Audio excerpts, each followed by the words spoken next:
वालेकुम, hello and welcome. तो पिछली वीडियो में हमने जनरल एंडोक्राइनोलॉजी का हमने डिस्कस कर ली थी। तो इसमें हमने एंडोक्राइनोलॉजी में ये भी जनरल में ही है, लेकिन ये मैकेनिज्म ऑफ हार्मोन एक्शन काफ़ी इंपॉर्टेंट टॉपिक है। ठीक है, इसमें सेकंड में सिस्टम आएंगे, इसमें सेल सरफेस रिसेप्टर्स आएंगे, तो उनको आप लोगों को क्लियर करने की थोड़े बहुत इनमें कन्फ्यूजन होती हैं। Hope you guys will enjoy. और स्टार्ट करते हैं मैकेनिज्म ऑफ हार्मोन एक्शन। कोई भी हार्मोन जब हमारे पास फंक्शन करता है तो हार्मोन अब हमारे पास आ गया है। ठीक है, एंडोक्राइन ग्लैंड था सपोज, उसने सर्कुलेशन में अपना हार्मोन रिलीज़ किया, सर्कुलेशन से होकर हमारे पास टारगेट सेल पे आ गया है। ठीक है, टारगेट सेल में बाइंड होने के लिए टारगेट सेल पे रिसेप्टर्स को होना बहुत ज़रूरी है। ठीक है, वो रिसेप्टर्स हमारे पास टारगेट सेल की सरफेस पे भी हो सकते हैं, वो साइटोप्लाज्म में भी हो सकते हैं, और वो हमारे पास न्यूक्लियस में भी हो सकते हैं। ठीक है, तो तीन जगहों पर हमारे पास रिसेप्टर्स हो सकते हैं। तो किसी भी हार्मोन को सबसे पहले उसके सरफेस यानी रिसेप्टर के साथ बाइंड होना ज़रूरी होता है। ठीक है, यानी रिसेप्टर बाइंडिंग। ठीक है, उसके बाद इंट्रासेलुलर हमारे पास इंट्रासेलुलर सिग्नलिंग होती है, और उसके बाद आहार में हार्मोन हमारे पास फंक्शनिंग कर सकता है। अगर हम जनरली हार्मोन्स को देखें, जितने भी हार्मोन्स हैं, तो वो 3 वेज से अपना फंक्शन परफॉर्म करते हैं। वो 3 वेज कौन कौन से हैं? हमारे पास सबसे पहले कोई भी हार्मोन आया, ठीक है, यानी एंडोक्राइन हार्मोन आया है, सेल सरफेस रिसेप्टर पे लगा है। ठीक है, तो वहाँ वो 3 फंक्शन परफॉर्म करेगा। या तो वो हमारे पास आयन चैनल्स को, हमारे पास सरफेस पे जो मेम्ब्रेन होती है उस पे आयन चैनल्स जो होते हैं उनको एक्टिवेट या डीएक्टिवेट, ओपन या क्लोज़ करेगा।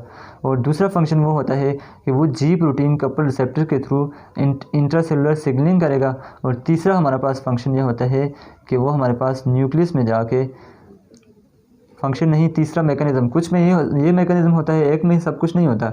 कुछ में ये करेगा, इसके थ्रू अपना कंप्लीट फंक्शन कर देगा, कुछ में ये इसके थ्रू अपना कंप्लीट फंक्शन कर देगा, और कुछ में इसके थ्रू न्यूक्लियस में जाकर अपना जीन एक्सप्रेशन कर देगा। ठीक है, अब हम वैसे याद करने के लिए इसको तीनों ये कर दें। सबसे पहले आप सरफेस से आएंगे। ठीक है, यहाँ आयन चैनल वाला फंक्शन परफॉर्म करेगा, ये वाला। ठीक है, यहाँ फिर उसके बाद हमारे पास इंट्रासेलुलर अगर सिग्नलिंग के थ्रू देखें तो जी प्रोटीन कपल रिसेप्टर यहाँ करेगा, और यहाँ अंदर सारा साइटोप्लाज्म में अपना सिग्नलिंग चलाएगा और फंक्शन परफॉर्म करेगा, एंजाइम्स को एक्टिवेट या डीएक्टिवेट करेगा। ठीक है, और तीसरा फंक्शन हमारे पास न्यूक्लियस में, उससे भी अंदर आए तो न्यूक्लियस में हमारे पास जीन की एक्सप्रेशन या रिप्रेशन करेगा। ठीक है, ये हमारे पास जनरल वो है।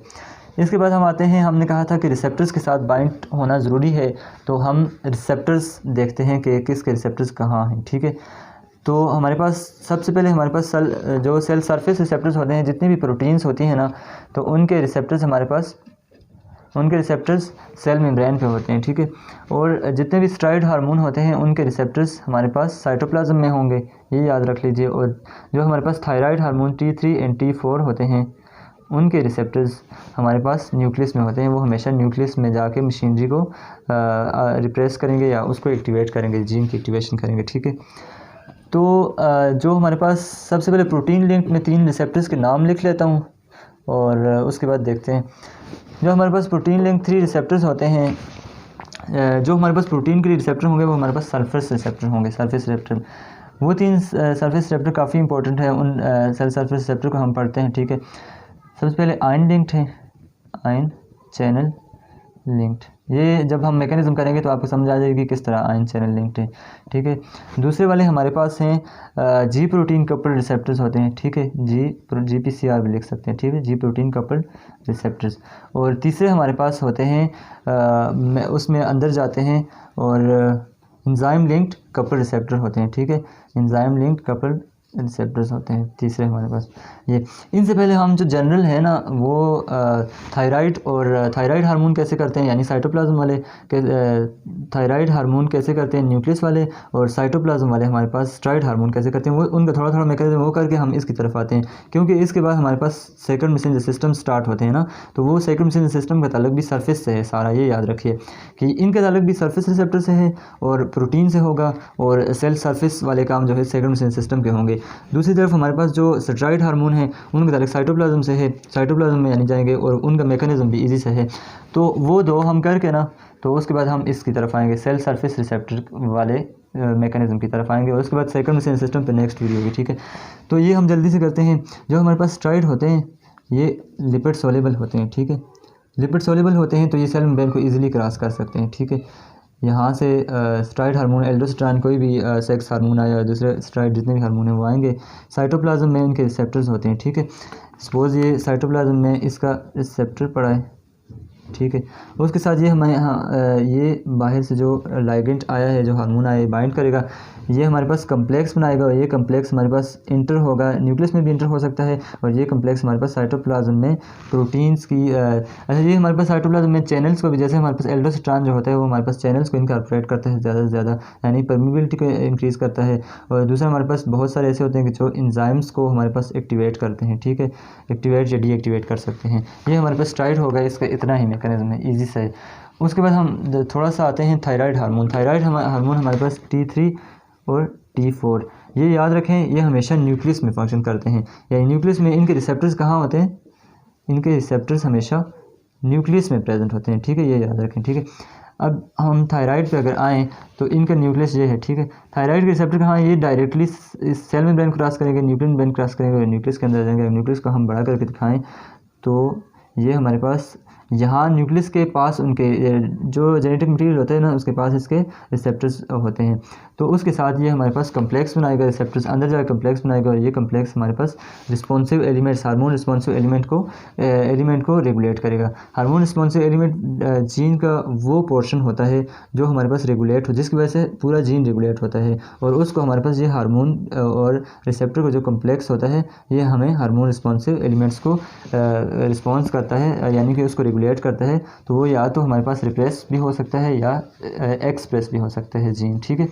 ये अब हम आते हैं सेल सरफेस इनकी तरफ आते हैं, ये इजी से हैं, ठीक है।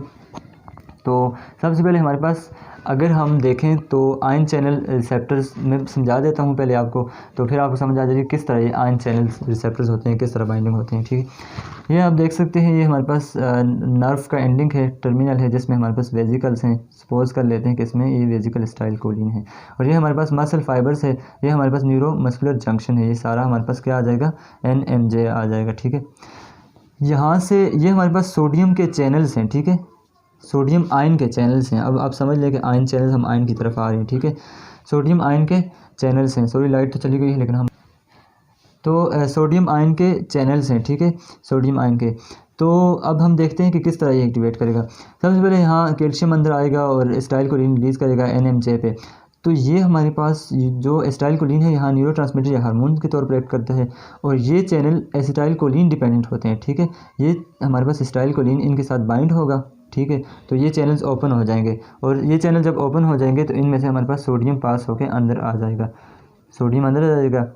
एक्शन पोटेंशियल जनरेट हो गया है, तो एक्शन पोटेंशियल एसिटाइलकोलिन का फंक्शन था, यानी हमारे पास एसिटाइलकोलिन ने अपना फंक्शन किस तरह किया, आयन चैनल लिंक्ड रिसेप्टर के थ्रू किया।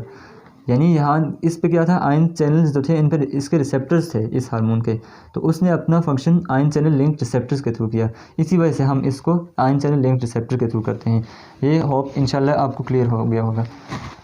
तो अब हम करते हैं ये हम अब ये करते हैं, उसके बाद हम इस पे आएंगे, ठीक है। जो ये हमारे पास क्या है, एंजाइम लिंक्ड रिसेप्टर, ठीक है। एंजाइम लिंक्ड रिसेप्टर का क्या मतलब है, अब हम इस पे आते हैं, ठीक है। सपोज करते हैं कि आपके पास मेम्ब्रेन है, ठीक है, ये आपके पास मेम्ब्रेन है। तो ये जो हमारे पास जो GPCR होते हैं ना, ये 7 पास रिसेप्टर होते हैं, जबकि हमारे पास एंजाइम लिंक जो रिसेप्टर होते हैं ये 1 पास रिसेप्टर होते हैं। 1 पास रिसेप्टर का मतलब है ये मेम्ब्रेन से एक ही बार पास होते हैं, ठीक है। इनके हमारे पास 2 डोमेन्स होते हैं, एक एक्स्ट्रा सेलुलर डोमेन होता है और एक इंट्रा सेलुलर डोमेन होता है, ठीक है।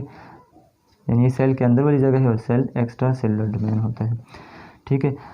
इनमें एंजाइम लिंक्ड रिसेप्टर का मतलब ये है कि इसका जो इंट्रासेलुलर डोमेन होता है वो या तो खुद कैटालाइटिक एक्टिविटी परफॉर्म कर सकता है, या हमारे पास उसके साथ एसोसिएटेड कोई एंजाइम होता है। सपोज हमारे पास ये एसोसिएटेड एंजाइम है, इसको एक्टिवेट करेगा और ये आगे हमारे पास सेल में फंक्शन परफॉर्म करेगा, ठीक है। अब हम देखते हैं कि ज़्यादातर जो हमारे पास गाइडन में एक बात लिखी हुई कि ज़्यादातर जो होते हैं वो इस तरह के जो रिसेप्टर्स होते हैं उनमें इंट्रिंसिक एक्टिविटी ऑफ एंजाइम पाई जाती है, यानी इसका जो इंट्रासेलुलर डोमेन होता है वो खुद ही कन्फर्मेशन चेंज ऐसे आती है कि वो एंजाइम के तौर पर एक्ट करता है और अंदर हमारे पास पूरा प्रोसेस चलाता है, ठीक है। यहाँ हम जो एग्ज़ाम्पल पढ़ेंगे हमारे पास लेप्टिन रिसेप्टर की एग्ज़ाम्पल पढ़ते हैं। तो लेप्टिन रिसेप्टर जो है वो एंजाइम लिंक्ड रिसेप्टर की एग्ज़ाम्पल है, और लेप्टिन रिसेप्टर्स के साथ जो एंजाइम है वो कौन सा है, वो हमारे पास टायरोसिन काइनेज एंजाइम है, या ये किस फैमिली का है, जेनस काइनेज फैमिली का है, ठीक है, जिसे हम JAK2 कहते हैं। ये किस चीज़ का नाम है, टायरोसिन काइनेज में, या JAK2 मैकेनिज़्म, इसको JAK2 मैकेनिज़्म भी कहते हैं, ये पॉपुलर मैकेनिज़्म है। JAK2 का नाम मैं जब भी लूँगा तो इसका क्या मतलब है कि यहाँ हमारे पास इससे एसोसिएटेड एंजाइम का नाम है। ये जो हमारे पास लेप्टिन रिसेप्टर है ना, उससे एसोसिएटेड एंजाइम का नाम JAK2 है, ठीक है, या टायरोसिन काइनेज है। टायरोसिन काइनेज स्पेसिफिकली है, JAK2 फैमिली का नाम है, ठीक है। तो अब हमने कहा था कि जब भी लेप्टिन इसके साथ बाइंड करता है, एक्स्ट्रा सेलुलर डोमेन के साथ बाइंड करता है, तो उसके इंटरसेलुलर डोमेन में कोई चेंजिंग आती है, ठीक है, यानी कोई चेंजिंग आएगी और इसकी फॉस्फोराइलेशन हो जाएगी, कन्फर्मेशन। और ये किसकी फॉस्फोराइलेशन करेगा, इसकी फॉस्फोराइलेशन, यानी ये जो हमारे पास पड़ा है साथ, ये जेनस काइनेज या टायरोसिन काइनेज जो एंजाइम पड़ा है, इसकी फॉस्फोराइलेशन होगी। जब इसकी फॉस्फोराइलेशन होगी तो ये एक्टिवेट हो जाएगा, ठीक है। जब ये एक्टिवेट होगा ना, तो ये आगे क्या करेगा, ये इसके साथ एक तो बात है कि हमारे पास कम्प्लेक्स बन जाएगा। किस किस चीज़ का कम्प्लेक्स बन जाएगा, जेनस काइनेज, यानी जेनस काइनेज ये जो रिसेप्टर जो है, इस रिसेप्टर का कम्प्लेक्स बन जाएगा, ये लेप्टिन रिसेप्टर, ठीक है।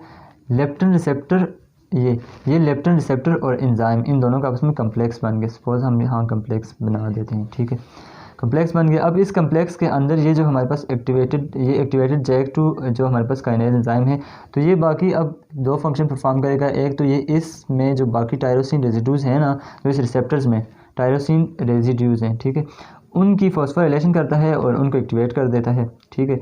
और वो आगे अब क्या करेंगे, वो हमारे पास एक प्रोटीन होती है जिसे हम स्टेट प्रोटीन कहते हैं, जो हमारे पास साइटोप्लाज्म में प्रेजेंट होती है, ठीक है, STAT। इसको हम पढ़ते हैं signal transducer and activator of transcription, यानी ये जो कम्प्लेक्स बना था इसने आगे इसको फॉस्फोराइलेट किया है, और ये जब एक्टिवेट हुए हैं तो ये हमारे पास न्यूक्लियस के अंदर जाएगा, और बाहर भी कुछ फंक्शन परफॉर्म करते हैं, लेकिन न्यूक्लियस के अंदर जाएगा, और न्यूक्लियस के अंदर ये जो हमारे पास लेप्टिन के जो हमारे पास जीन होते हैं उनको उनकी एक्सप्रेशन करवाएगा या उनकी रिप्रेशन करवाएगा, ठीक है। ये हो गया हमारे पास ये।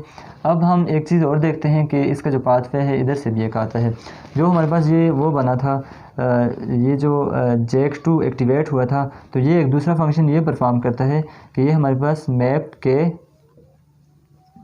के और हमारे पास IP3 काइनेज, इन दोनों पाथवे को भी बस ये याद रख लें, गाइटन में बस लिखा हुआ है। तो मैप के यानी नाइट्रोजन एक्टिवेटिंग प्रोटीन काइनेज, और ये हमारे पास इनोसिटोल फॉस्फोइनोसिटोल ट्राई-इनोसिटोल काइनेज, ये दोनों पाथवे को भी एक्टिवेट करता है। तो बस इसका यही है। इसके बाद हम G प्रोटीन कपल रिसेप्टर्स के बारे में